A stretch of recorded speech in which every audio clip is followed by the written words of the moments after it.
Have you ever told someone, "I'm fine," when you clearly weren't? Have you ever said, "I'll do it tomorrow," knowing deep down you probably won't? Or maybe you've told yourself, "This doesn't bother me," while your mind keeps replaying it over and over again? If you've done any of these, congratulations. You've lied. But here's the unsettling part: you probably didn't even mean to. Most people think of lying as a conscious act, something done with intent. But modern psychology reveals something far more complex and, frankly, a bit disturbing. Some of the most common lies we tell are automatic, unconscious, and invisible, even to the person telling them. Today, we're diving deep into the psychology of why people lie without even realizing it. We all explore how the brain constructs these invisible lies and why your mind often chooses comfort over raw, unfiltered truth. Once you understand this, you'll start noticing these lies everywhere: in conversations, in your relationships at work, and most importantly, inside your own thoughts. Let's start with a foundational and perhaps difficult truth. The human brain is not primarily built for honesty. It's built for survival. Think about it.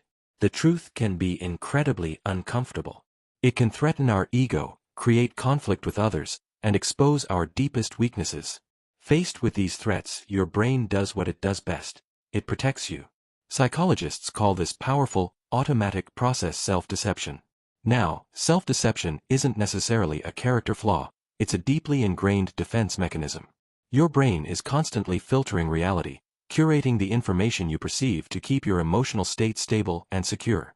When reality becomes too painful, too overwhelming, or too contradictory to your sense of self, the brain doesn't stop and ask for permission to alter the story. It just edits. It smooths over the rough edges, rationalizes the inconsistencies, and presents you with a version of reality that's easier to live with. It's an internal PR team working 24/7 to maintain your mental well-being, even if it has to bend the truth to do so. This brings us to our next point: the social survival lie. Humans are fundamentally social creatures. For thousands of years, our survival depended on being part of a group. Being accepted meant access to resources, protection, and a chance to pass on your genes. Being rejected or cast out often meant death. That ancient primal fear of social rejection still lives deep inside our modern brains. So today, to avoid that deep-seated fear of conflict or disapproval, we lie, unconsciously. Think about these common phrases. Someone pitches a terrible idea at work, and you say, "I like your idea," just to keep the meeting moving smoothly. A friend asks for a favor that completely messes up your schedule, and you reply, "No worries at all," when, in fact, there are many worries. Or you get an invitation to an event you have no interest in attending, so you say, "I'm busy that night." Because it feels kinder than saying, "I just don't want to go." These aren't malicious, calculated deceptions. They're social survival lies. In these moments, your brain is making a rapid, subconscious calculation and prioritizing harmony over honesty, acceptance over accuracy. The sociologist Irving Goffman famously called this impression management. He argued that we are all actors on a social stage, constantly managing how others see us, often without even noticing we're doing it. We adjust our words, our tone, and our body language to present a version of ourselves that will be accepted by the audience. It's a fundamental part of social interaction, a social lubricant that allows society to function without constant friction. But at its core, it's a form of unconscious lying. Now, here's something that most people don't realize: the biggest and most frequent lies we tell are not to other people. They're to ourselves. Our ego is a fragile thing, and it absolutely hates being wrong. It hates feeling incompetent, immoral, or inadequate. So, when reality presents a challenge to our carefully constructed self-image, the brain's defense mechanisms kick into high gear and quickly rewrite the story to protect that image. Have you ever heard someone say, "I failed the test because the questions were unfair"? Or, "I didn't get the promotion because my boss is playing favorites"? Maybe you've told yourself, "I'm not lazy, I just work better under pressure," as a deadline screams towards you. Or, when facing criticism, you might think, "They're just jealous of me." These explanations feel incredibly real. They sound logical. But more often than not, they are sophisticated lies designed to protect our self-esteem from a painful truth. Psychologists have a name for this phenomenon: cognitive dissonance. This is the mental discomfort we experience when we hold two conflicting beliefs, or when our actions don't align with our beliefs about ourselves. For example, You believe you are a smart person, but you fail an exam. This creates dissonance.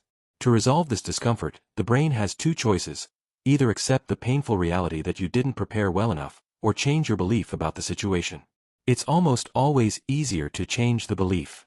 It's easier to blame the test, the teacher, or the circumstances than it is to accept a flaw in oneself. Your brain chooses the path of least emotional resistance, creating a convenient lie that feels like the absolute truth. And this leads us to perhaps the most fascinating and unreliable narrator of all: your memory. You might think your memory functions like a high-definition video camera, perfectly recording events as they happen. It doesn't. Not even close. Memory is a process of reconstruction, not replay. Every single time you recall an event, your brain isn't just playing back a file. It's actively rebuilding the memory from scratch. And with each reconstruction, the memory can be subtly, or sometimes dramatically, altered. This is why people can genuinely and passionately believe their own distorted stories. When your brain rebuilds a memory, it has to fill in the gaps. And what does it use to fill those gaps?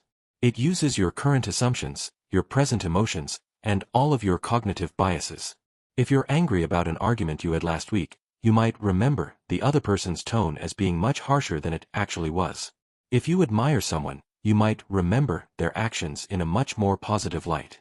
This is why two people can experience the exact same event and have completely different, yet equally sincere, memories of it. Neither of them is lying on purpose. Their brains have simply rewritten the truth to fit their own internal narrative. Memory is not a guardian of truth, it's a storyteller, and it's a master liar. Finally, we need to talk about emotional lying. Emotions have the power to hijack honesty. When our emotions are running high, whether it's fear, love, anger, or shame, the truth often becomes a secondary concern. Survival, in an emotional sense, takes over. Think of someone in a turbulent relationship saying, "I don't care," with a stone-faced expression, when you know they care deeply. Or someone who has suffered a major setback insisting, "I'm over it," when they are clearly still hurting. Or someone in a new relationship saying, "I trust you completely," when their heart is pounding with insecurity from past betrayals. These aren't just words. They are emotional shields. For the person saying them, admitting the raw, vulnerable truth would mean exposing themselves. It would mean facing a potential loss of control, emotional pain, or judgment from others. Admitting, "I am terrified you're going to leave me," is infinitely harder than saying, "I trust you." Admitting, "I am devastated by this failure," is much more painful than projecting an image of strength by saying, "I am over it." So, the brain chooses denial. It builds a wall of words to protect the fragile emotional core. And the most powerful part of this process is that, in that moment, the denial feels real. The lie becomes a temporary truth, a necessary fiction to get through a moment of intense emotional pressure. So, the next time you catch yourself, or someone else, saying something that doesn't quite line up with reality, take a moment. Instead of jumping to judgment, consider the powerful, invisible forces at play. Is it a social survival lie, meant to keep the peace? Is it the ego protecting itself from a painful truth? Is it a faulty memory, rewritten by emotion? Or is it an emotional shield, protecting a vulnerable heart? Understanding the psychology of the invisible lie doesn't excuse deception, but it does give us a more compassionate and accurate lens through which to view human behavior, and ourselves. Thanks for watching. If this gave you a new perspective on honesty and the human mind, be sure to like this video and subscribe for more deep dives into psychology. Let me know in the comments what you think. Until next time.